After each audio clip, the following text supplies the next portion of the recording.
Thailand அப்படிங்கக்கூடிய பேரை கேட்டாலே செக்ஸ் டூரிசம் அப்படிங்கக்கூடிய ஒரு விஷயம் தான் ஞாபகத்துக்கு வரும். காரணம் 1960 ப்ராஸ்டியூஷன் அப்படிங்கக்கூடிய விஷயத்தை லீகல் ஆக்கி அதுக்கு முக்கியத்துவம் கொடுக்க ஆரம்பிச்சாங்க. காரணம் அதுல இருந்து நிறைய வருமானம் வரதுனால டூரிஸ்டர்ஸ் ஃப்ரெண்ட்லி கண்ட்ரியா வெல்கம் பண்ணாங்க. இதனாலேயே வேர்ல்டு வைட்ல இருந்து 11 மில்லியன் டூரிஸ்டர்ஸ் தாய்லாண்டை விசிட் பண்றாங்க. அதுலயும் குறிப்பா நம்ம இந்தியன்ஸ் 2019 இருந்து இப்ப வரைக்கும் ஆவரேஜா வருஷத்துக்கு 2 மில்லியன் டூரிஸ்டர்ஸ் தாய்லாண்டை விசிட் பண்றாங்க. நம்ம இந்தியன் டூரிஸ்டர்ஸ் எல்லாம் மட்டும் வருஷத்துக்கு 80 to 86 billion baht income Thailand earn பண்றாங்க. ஒரு கணக்கெடுப்பு படி 60% ஆஃப் விசிட்டர்ஸ் மேல் ஆண்களா தான் இருக்கிறாங்க. அதுலயும் 50% ஆஃப் மேல் செக்ஸ் டூரிசம்காக தான் போறதா சொல்றாங்க. காரணம் இந்தியால இல்லாத ஒண்ணு அங்க இருக்கு, செக்ஸ் டூரிசம். இப்போ நான் சொன்ன விஷயங்கள் எல்லாத்தையுமே நீங்கள் கூகுள் பண்ணி பார்த்தாலே ரொம்ப ஈஸியாக தெரிஞ்சுக்கலாம். ஆனால் இதையும் தாண்டி ஒரு சில விஷயங்களை இந்த டாக்குமெண்ட்டில் காட்ட போகிறேன். யூடியூப்பில் இந்த ஒரு விஷயத்தை நீங்கள் எப்படி போட்டு சர்ச் பண்ணாலும் விஷுவலாக யாருமே காட்டியிருக்க மாட்டாங்க. ஃபர்ஸ்ட் டைம் நாம தான் எக்ஸ்ப்ளோர் பண்ண போகிறோம். அதாவது தாய்லாந்தில் பட்டாயாவில் ஹனி 1, ஹனி 2, ஹனி 3ன்னு ஒன்று ரொம்ப ரொம்ப ஃபேமஸான ஒரு இடங்க. அதாவது தாய்லாந்து போகிறவங்களுக்கு தெரியுமா தெரியாதான்னு தெரியல, ஆனால் தாய்லாந்து போயிட்டு வந்தவங்களுக்கு கண்டிப்பாக இந்த ஒரு பிளேஸ் தெரியாதவங்க யாருமே இருக்க மாட்டாங்க. அதாவது நம்ம ஊரில் ஒரு ஹைஃபையான ஒரு ஷாப்பிங் மால்லாம் நம்ம போயிருப்போம். அதே மாதிரியே ஒரு ஹைஃபையான ஒரு 5 ஸ்டார் கிராண்டாக இருக்கக்கூடிய ப்ராஸ்டியூஷன் நடக்கக்கூடிய ஒரு மால் தான் அது. இந்த ஒரு விஷயத்தை இப்போ நான் எக்ஸ்ப்ளோர் பண்ணதுமே நிறைய பேர் பார்த்தீங்கன்னா இவ்வளோ நாள் பொத்தி வச்ச ரகசியத்தை உடச்சி விட்டுட்டேடா சோனமுத்தான்னு என்னை திட்டலாம். பட் இதை நான் ப்ரொமோட் பண்ணுறதுக்காக எடுக்க கிடையாது. இந்த மாதிரி விஷயங்கள் எந்த மாதிரி விதத்துலலாம் நடக்குது, எங்கெங்கெல்லாம் ஸ்கேம் நடக்குது, எங்கெங்கெல்லாம் ஸ்கேம் நடக்கலை அப்படிங்கிற ஒரு விஷயத்தை தான் நான் டாக்குமெண்ட் பண்ணியிருக்கிறேன். யாருமே பண்ணாத ஒரு விஷயத்த நாம் பண்ணியிருக்கிறோம். நீங்கள் 18 வயசுக்கு மேலே இருந்தால் இந்த ஒரு டாக்குமெண்ட்டை ஃபுல்லாக ஸ்கிப் பண்ணாமல் பாருங்கள். Let's continue the video. It's so fun and games until it doesn't toss me out. I'll hit the ignition. Now you listen. Hop up in the window. Smaller and smaller you fade out. Hop up in the window. You cannot get my vibe. No, there's no way. I'm flying high above all your gravity, trying to bring me down, but I'll never stay. Hey, hey, watch me levitate. You cannot get my vibe. No, there's no way. You can say what you want, call me insane, trying to bring me down, but I'll never stay. Hey, hey, watch me levitate. நீங்கள் Thailand ஒரு பட்ஜெட்டில் travel பண்ணி explore பண்ணணும்னு நினச்சிங்கன்னா என்னோட travel partner jolly holidays. இவங்க தாய்லாந்துக்கு ஒரு ஸ்பெஷலிஸ்ட்னே சொல்லலாங்க. அதாவது பட்ஜெட்டில் டூர் பேக்கேஜ் கொடுத்துட்ருக்குறாங்க. ஸோ நீங்கள் சேஃப் அண்ட் செக்யூராக போகணுன்னா ஜாலி ஹாலிடேஸை கான்டாக்ட் பண்ணுங்கள். அவங்களுடைய பேக்கேஜ் டீட்டெயில்ஸ், கான்டாக்ட் நம்பர் எல்லாமே நான் டிஸ்கிரிப்ஷனில் கொடுத்துருக்கேன். ஜாலியாக போக ஜாலி ஹாலிடேஸை செலக்ட் பண்ணுங்கள். நம்ம ஹனி 2, ஹனி 3 இந்த 2 இடத்துக்கு போக போறோம். ஹனி 3யோட ஹனி 2 கொஞ்சம் சின்னது. அந்த சின்னதே பார்த்தீங்கன்னா எத்தனை ஃப்ளோர் பெருசா இருக்குன்னு பாருங்க. நீங்க உள்ள போறதுக்கு முன்னாடியே செக்யூரிட்டி பக்காவா உங்களை வாட்ச் பண்ணிட்டு தான் உள்ள விடுறாங்க. அடுத்ததா நீங்க உள்ள என்ட்ரு ஆனதுமே எத்தனை பாடி கார்ட்ஸ் இருக்காங்கன்னு பாருங்க. நீங்க உள்ள என்ட்ரு ஆனதுமே உங்களை சுத்தி ஒரு 3 பாடி கார்ட்ஸ் நின்னுக்குவாங்க. நீங்க உள்ள வந்ததுல இருந்து வெளியே போற வரைக்கும் உங்களையே தான் வாட்ச் பண்ணிட்டு இருப்பாங்க. அதே மாதிரி இங்க நீங்க ஏதாவது போட்டோஸ், வீடியோஸ் எடுக்கணும்னு நினைச்சீங்கன்னா அது மிகப்பெரிய ப்ராப்ளத்துல கொண்டு போய் விடும். ஏன்னா இது ஒரு பனிஷபிள். உங்களோட மொபைல் போனை இழக்க நேரிடும், உங்களோட பணத்தை நிறைய இழக்க நேரிடும், பயங்கரமான பிரச்சனையாகும். அதனால இந்த ஒரு விபரீத விளையாட்டை ட்ரை பண்ணி பார்க்க வேணாம். நாங்களுமே ஒரு விதமான பயத்தோடையும் பதட்டத்தோடையும் தான் அங்கே உட்காந்துருந்தோம்.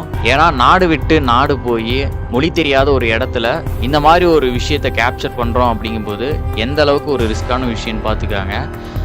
எங்களுக்கு முன்னால் ஏதோ ப்ராடக்டை ஷோகேஸ் பண்ணி வச்சிருக்கிற மாதிரி நிறைய பொண்ணுங்களை கேட்டகரி வைஸ் ஷோகேஸ் பண்ணி வச்சுருந்தாங்க. நாங்கள் உள்ள என்ட்ரு ஆனதுமே ஒரு மெனு கார்டு மாதிரி கொடுத்துருந்தாங்க. அந்த மெனு கார்டில் ஒவ்வொரு கலருக்கும் ஒவ்வொரு அமௌண்ட்டை மென்ஷன் பண்ணியிருந்தாங்க. எங்களுக்கு ஒன்றுமே புரியல. அதுக்கப்புறம் அவங்க எக்ஸ்பிளைன் பண்ண பிறகு தான் தெரியுது. அங்கே ஷோகேஸ் பண்ணி வச்சிருக்கக்கூடிய பொண்ணுங்களோட ட்ரெஸ்ஸில் ஒரு பேட்ச் மாதிரி நம்பர் போட்டிருக்கு.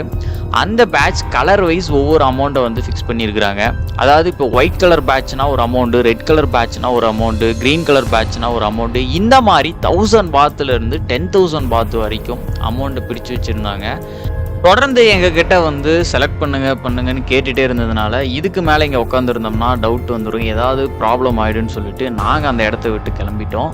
ஸோ அடுத்ததாக பார்த்தீங்கன்னா நம்ம ஹனி 3க்கு போக போகிறோம். அது இதோட பிரம்மாண்டமான ஒரு இடமா இருக்க போது பாருங்க. அடுத்ததா கிராண்ட் ஹனி 3க்கு போக போறோம். வார்த்தையில மட்டும் கிடையாது, அந்த பில்டிங்கை பார்க்கவே அந்த அளவுக்கு கிராண்டா இருந்தது. இந்த ஒரு விஷயத்துக்காக இவ்வளோ பெரிய கிராண்டான ஒரு பில்டிங்கான ஆச்சரியத்தோடையே உள்ள போனோம். உள்ள போன பிறகுதான் இன்னொரு ஆச்சரியமே இருந்தது. எங்க பார்த்தாலும் எத்திசை பார்த்தாலும் அங்க இருக்கிற எல்லாருமே இந்தியன்ஸ் தான். அங்க நீங்க பார்த்தீங்கன்னாலே தெரியும், அங்க இருக்கிற எல்லாருமே இந்தியன்ஸா தான் இருந்தாங்க. அப்பதான் தெரிஞ்சது இங்க ஒரு நாளைக்கு எவ்வளோ பேர் வந்து போறாங்க, எவ்வளோ இந்தியன்ஸ் இந்த இடத்துக்கு வராங்கன்னு தெரிஞ்சுக்கிட்டேன். சேம் டைப் அதே மாதிரியே ஹனி 2ஓட 2 மடங்கு அதிகமான பொண்ணுகள் ஷோகேஸ் பண்ணி வச்சுருந்தாங்க. சேம் அதே மாதிரியே தான் ஒவ்வொரு பேட்சுக்கும் ஒவ்வொரு கலருக்கும் ரேட்டை ஃபிக்ஸ் பண்ணியிருந்தாங்க. அதே மாதிரியான ஒரு மெனு கார்டு கொடுத்துருந்தாங்க. ஆனால் இங்கே ஸ்டார்டிங் 2000 பாத்துலேருந்து 10,000 பாத் வரைக்கும் இருந்தது. ரொம்ப முக்கியமாக நீங்கள் உள்ளே என்ட்ரு ஆனதுலேருந்து உங்களை 3 ஆங்கிள் இருந்து பாடி கார்ட்ஸ் வாட்ச் பண்ணிட்டே இருப்பாங்க. ரொம்ப நேரமாக நாங்கள் முன்னாடியே உக்காந்துட்டு இருந்ததுனால எங்கள் மேலேயுமே சந்தேகம் வந்துருச்சு. அதனால் நாங்களும் பின்னாடி போய் ஹோல் ஏரியாவையுமே உங்களுக்கு காட்டுறேன்.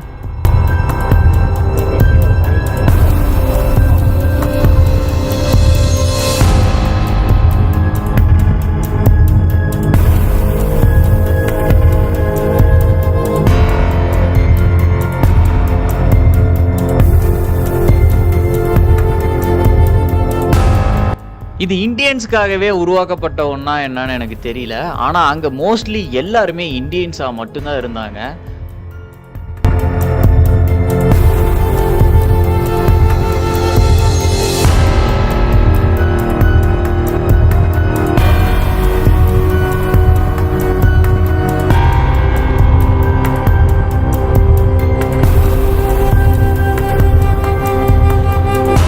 தாய்லாந்து போகிற எல்லாத்துக்குமே தெரிஞ்ச ஒரு இடம். தாய்லாந்தில் இந்த அளவுக்கு வெளிப்படையாக நடக்கக்கூடிய இடம். மீடியாவில் மறைமுகமாக இருக்கிறதுக்கு 2 ரீசன் இருக்குது.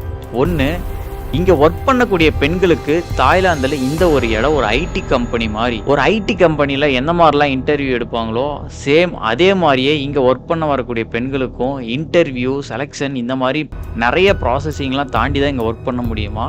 இதில் ஒர்க் பண்ணக்கூடிய முக்கால்வாசி பெண்கள் காலேஜ் ஸ்டூடெண்டாகவும் பார்ட் டைம் ஒர்க்கர்ஸாகவும் வரதுனால வீட்டுக்கு தெரியாமலும் நிறைய ஒர்க்கர்ஸ் இங்கே வந்து ஒர்க் பண்ணுறதுனால அவங்களோட ப்ரைவேசிக்காகவும், அடுத்த முக்கியமான ரீசன் டூரிஸ்டருக்கான ப்ரைவேசிக்காகத்தான் இதை மறைமுகமாகவே வச்சுருக்காங்க. காரணம், உலக மக்கள் எல்லாத்துக்குமே தாய்லாந்தில் இந்த மாதிரி ஒரு இடம் இருக்குங்கிற விஷயம் தெரிஞ்சிருச்சுன்னா, ஒரு ஃபேமிலியிலேருந்து ஒருத்தவங்க தாய்லாந்துக்கு ஒரு ட்ரிப்பு போகிறான்னாலே தாய்லாந்தில் நீங்கள் ஹனிக்கு போவீங்களா, ஹனி 2க்கு போவீங்களான்னு கூடிய கொஸ்டின் ரைஸ் பண்ண ஆரம்பிச்சிருவாங்க. இதனாலேயே இந்த ஒரு விஷயத்த தாய்லாந்து போயிட்டு வரவங்களுக்கு மட்டுமே தெரிஞ்ச ரகசியமாகவே ரொம்ப நாள் வச்சுருக்காங்க. மற்ற மக்கள் யாருக்குமே இதை தெரியாத மாதிரி மீடியாவில் இதை மறைமுகமாகவே ஒளி வச்சுருக்காங்க. தாய்லாந்து பட்டாயாவுக்கு வந்து 80% வரக்கூடிய டூரிஸ்டர் எல்லாமே இந்தியன்ஸாக தான் இருக்கிறாங்க. அதாவது இந்த பட்டாயா பீச் ரோட்டில் வந்து பார்த்தீங்கன்னா ஒரு 8 மணிக்கு மேலே, அதாவது ஃப்ரீலான்சிங் செக்ஸ் ஒர்க்கர்ஸ் தான் எல்லாமே இங்கே இருக்காங்க. இப்போனால் தாய்லாந்தில் வந்து ஆண்களோட பெண்கள் தான் வந்து அதிகமாக வந்து சம்பாதிக்கிறதாகவும், ஆண்கள் வந்து ஒரு 50% வந்து பார்த்தீங்கன்னா தானாகவே விருப்பப்பட்டு பெண்களாக மாறிடுறாங்க. பெண்களாக மாறுவதற்கான சர்ஜரி வந்து பண்ணிடுறதாகவும் சொல்கிறாங்க. ஒரு 3 to 4 கிலோமீட்டர்ஸ் இருக்குது இந்த பட்டாயா பீச் ரோடு. இது ஃபுல்லாகவே வந்து பார்த்தீங்கன்னா ஃப்ரீலான்சிங் செக்ஸ் ஒர்க்கர்ஸ் தான் எல்லாமே இருக்கிறாங்க. ஹனி 1, ஹனி 2, ஹனி 3 இங்கெல்லாம் வந்து பார்த்தீங்கன்னா ஸ்டார்டிங் வந்து ஒரு 2500 பாத்துலேருந்து பார்த்தீங்கன்னா ப்ரைஸ் இருக்குது. அதே இந்த பீச் ரோட்டில் வந்து பார்த்தீங்கன்னா 500 பாத்து 1000 பாத்துக்கே வந்து பார்த்தீங்கன்னா இந்த ஃப்ரீலான்சிங் செக்ஸ் ஒர்க்கர்ஸ் வந்து கூப்பிடுவாங்க. நம்ம ஆளுங்க என்ன பண்ணுறது, இந்த பீச் சைடு வந்து இங்கே இருக்கக்கூடிய ஃப்ரீலான்சிங் செக்ஸ் ஒர்க்கர்ஸ்கிட்ட போய் அவங்கள கூப்பிடும்போது, அவங்கள கூட்டிகிட்டு போகும்போது அவங்க என்ன பண்ணுவாங்கன்னா அவங்களோட லோக்கல் இடத்துக்கு வந்து அவங்கள கூட்டிகிட்டு ஒரு இடத்துக்கு போவாங்க. அங்கே வந்து பார்த்தீங்கன்னா சுற்றி ஒரு 10 பேர் நின்றுட்டு இருப்பாங்க. உங்கள்கிட்ட வந்து பார்த்தீங்கன்னா இருக்கிற எல்லாமே பாஸ்போர்ட்டை தவிர்த்து எல்லாத்தையுமே, கையில் இருக்கிற பணம், மொபைலு எல்லாத்தையுமே அடிச்சுட்டு உங்களோட பாஸ்போர்ட்டை மட்டும் கொடுத்து விட. பட்டாயாவில் நடந்த இந்த மாதிரி ஸ்கேம்ஸ்லாம் என்கிட்ட இன்ஸ்டாகிராமில் நிறைய பேர் ஷேர் பண்ணியிருக்காங்க. இந்த மாதிரி போனங்க பிரதர், இந்த மாதிரி வந்து ஒரு ஸ்கேம் நடக்குது, இந்த மாதிரி பெரிய பிரச்சனையில் மாட்டிக்கிட்டேன், இங்கே இருக்கக்கூடிய போலீஸில் வந்து காண்டாக்ட் பண்ணாலும் நமக்கு எந்த ஒரு சப்போர்ட்டும் வந்து பண்ண மாட்டேங்கிறாங்க. ஏன்னா இந்த மாதிரி ஒரு விஷயத்துக்கு போய் ஏமாந்துட்டேன் அப்படின்னு சொல்லும்போது அவங்க ஒரு மாதிரி நக்கலாக தான் நம்மளை ட்ரீட் பண்ணுறாங்க. அதனால் வந்து இதை ஒரு அவேர்னஸாக சொல்லுங்கள் அப்படின்றதுனால தான். அதாவது ஏன் மெயினாக சொல்ல வரேன்னா, முக்கியமாக இதில் பார்க்க வேண்டியது 80% இங்கே வரது எல்லாமே இந்தியன்ஸ் தான் டூரிஸ்டராக வராங்க. இந்த பீச் ரோட்டில் வந்து லேடி பாய்ஸும் இருப்பாங்க, பொண்ணுங்களும் இருப்பாங்க. ஃபைனலாக இந்த தாய்லாந்தில் இந்த ஒரு விஷயத்தில் ஸ்கேம் ரேட் அப்படின்னு பார்த்தீங்கன்னா ஒரு 20% தான் வந்து இந்த மாதிரி ஸ்கேம் விஷயங்களை வந்து பண்ணுறாங்க. எனிவே இந்த ஒரு டாக்குமெண்ட்டை பார்த்துருந்தீங்கன்னா இந்த ஒரு டிஃப்ரெண்ட்டான கல்ச்சரில் தாய்லாந்தில் இந்த விஷயத்துக்கு இந்த மாதிரியெல்லாம் நடக்குதா, இந்த மாதிரி டைப் ஆஃப் ஸ்கேம்லாம் நடக்குதுங்கக்கூடிய விஷயம் உங்களுக்கு ஒரு புரிதல் ஏற்பட்டிருக்கும். தாய்லாந்தில் ஆண்கள் நிறைய பேர் அவங்களா முன் வந்து லேடி பாயாக மாறுவதற்கான காரணம் ஏன்னா அங்கே ஆண்களோட பெண்களுக்கு தான் அதிகமான வேலை வாய்ப்புகள் இருக்குது. அதனால் வந்து அவங்க லேடி பாய்ஸாக பெண்களாக மாறுறதுனால நிறைய பப்பு பாரில் வந்து அவங்களுக்கு வேலை வாய்ப்புகள் அதிகமாக இருக்கிற ஒரு காரணத்துக்காகவே மாறுறாங்க. இங்கே இருக்கக்கூடிய ஒர்க்கர்ஸ் ஐடென்டிட்டிக்காக ஒரு லைசன்ஸ் கொடுக்கப்படுது. இந்த லைசன்ஸ் இருந்தால் மட்டும்தான் ஃப்ரீலான்சிங் ஆகட்டும், அவங்க எங்கேயாவது போய் ஒர்க் பண்ணாலுமே அந்த லைசன்ஸ் இருக்கவங்கள மட்டும்தான் ஒர்க்கில் எடுத்துக்கிறாங்க. ஸோ இந்த லைசன்ஸ் இருக்கக்கூடிய ஒர்க்கர்ஸ்க்கு வந்து நிறைய டெஸ்டிங் சென்டர்ஸ் வந்து இஷ்யூ பண்ணுறாங்க. ஒரு குறிப்பிட்ட நாளுக்கு ஒரு டைம் அவங்களோட பாடியை வந்து டெஸ்ட் பண்ணி செக் பண்ணிக்கிறாங்க. அதில் ஏதாவது அவங்களுக்கு தொற்று நோய்கள் ஏற்பட்டால் அவங்களோட லைசன்ஸை வந்து கேன்சல் பண்ணிடுறாங்க. இந்த மாதிரியான ஒரு ப்ரொசீஜரை வந்து ஃபாலோ பண்ணுறாங்க. இந்த மாதிரியான விஷயங்கள் வெளிப்படையாக நடந்தாலும் அங்கே பாலியல் குற்றங்கள் சார்ந்த க்ரைம் ரேட் வந்து ரொம்ப ரொம்ப கம்மி. நம்ம நாட்டில் பச்சிளம் குழந்தைகளுக்கு கூட பாதுகாப்பு இல்லாத ஒரு சூழல் வந்து உருவாகுது. அதுக்கான தண்டனையை தான் நம்ம நாட்டில் வந்து ஏற்றுக்கவே முடியாத ஒன்றா இருக்குது. எனிவே இந்த ஒரு டாக்குமெண்ட்டை பார்த்துட்டிங்கன்னா தாய்லாந்தோட செக்ஸ் டூரிசம்னா என்ன, இங்கே என்னென்னலாம் நடக்குது, எந்த மாதிரி விதத்தில் நடக்குதுங்கிறத A to Z வந்து உங்களுக்கு ஒரு புரிதல் கிடச்சிருக்கும். கண்டிப்பாக நீங்கள் இந்த மாதிரி ஸ்கேம்லலாம் மாட்டாமல் சேஃப் அண்ட் செக்யூராக தாய்லாந்து போயிட்டு வரணும்னு நினச்சிங்கன்னா ஜாலி ஹாலிடேஸோட பேக்கேஜ் டீட்டெயில்ஸ், கான்டாக்ட் டீட்டெயில்ஸ் எல்லாமே நான் டிஸ்கிரிப்ஷனில் கொடுத்துருக்கேன். ஜாலியாக போக ஜாலி ஹாலிடேஸை சூஸ் பண்ணுங்கள். மற்றொரு இன்ட்ரெஸ்டிங்கான டாக்குமெண்ட்டில் சந்திக்கலாம். எனிவே இந்த வீடியோ பிடிச்சிருந்தால் லைக் பண்ணுங்கள், ஷேர் பண்ணுங்கள், மறக்காம நம்ம சேனலை சப்ஸ்கிரைப் பண்ணிக்கோங்க. தேங்க்ஸ் ஃபார் வாட்சிங்.